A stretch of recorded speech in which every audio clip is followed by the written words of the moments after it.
Mona and All right, Marsha. Okay, you're here. Great. Welcome, everybody. One of the things that we want to keep our eyes on is this continued privatization of public space. We do want to thank everybody again. 9,067 people came out and voted yes on issue 3. That's amazing. So the 9,067 project is about how we get every single one of us that voted yes on issue 3 to be active in our community council and to start looking at development differently and taking it on in a different way. To join your community council. Are you part of your community council?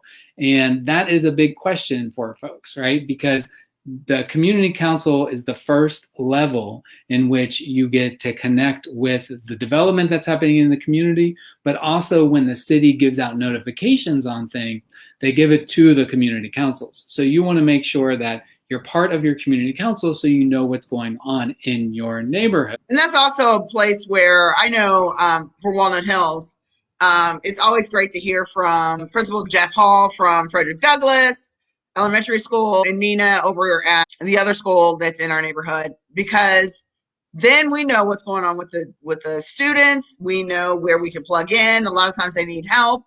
And so there's always volunteer opportunities. There are ways that various ways you can plug in, not only for our babies, for our elders, be a part, learn about the development, but also how we can support one another. Where we get our news is going to be increasingly more important. Social media provides an outlet for people to share information, but oftentimes that information is unchecked and unfounded. Neighborhood level news, then we need that to be put out on social media. We need that to be shared through Street Vibe. We need to make sure that you're putting the information to your network, so your friends and your family and the people in your community who need to know more about what's happening in your neighborhood. If you have a story or if something's going on in your neighborhood, you can submit that to Street Vibe. The city of Cincinnati has 52 neighborhoods. You can join your community council because once you do that, it gives you different perks. So you'll be able to vote, you'll have voting rights on things. But again, all the community councils do things differently. So they have their different bylaws. Read the bylaws. Yeah, go to Tiny Natty Hoods. Check out on your community council. When do they meet? Are they meeting on Zoom? Go to their webpage. Find out. You might have to mail in some amount of money, a check or something, to become a member, but you need to become a member of your community council. And I'm saying in the next week, because I know this is the part that Mona wants to talk a little bit about, is the equitable development rubric. The rubric came about because the community has a right to have some input as far as how development should happen.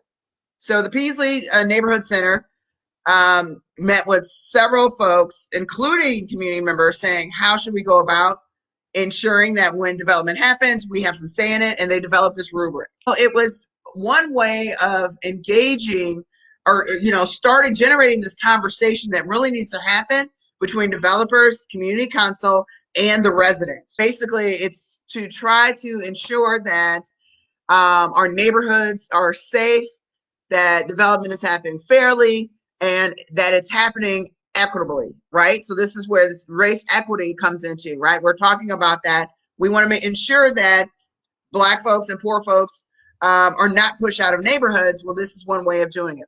And all of a sudden, if you're switching everything over to market rate, now you're changing the whole dynamics of the community, right?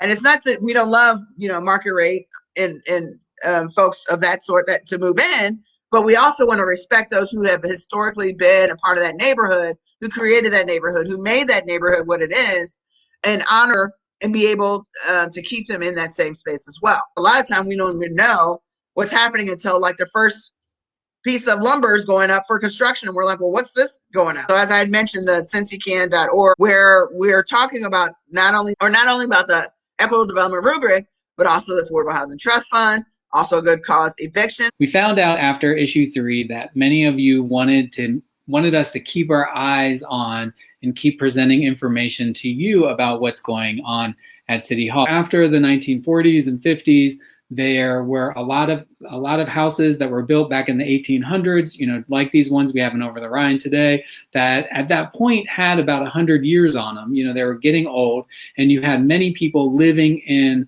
one room, and that room still didn't have electricity, it didn't have a heating system, or if it did, you had a space heater, didn't have a bathroom, you would have to share a bathroom for everybody, all the families that are living in the building. So they created these density rules that said, hey, we don't want people living up on top of each other. They were saying that after Elm and Liberty was going on, they were saying, well, if the developers got more density, then they could have created affordable housing. But they had no desire to create affordable housing, and they got all the density that they wanted because you can have these density variances. So what they're trying to do is remove this density variance, which would also remove the community council's ability to say, hey, we oppose this project because we don't think this density variance is appropriate for this space. We've been talking about this trickle-down housing ideology. You can click on, city council meetings, the law and committee,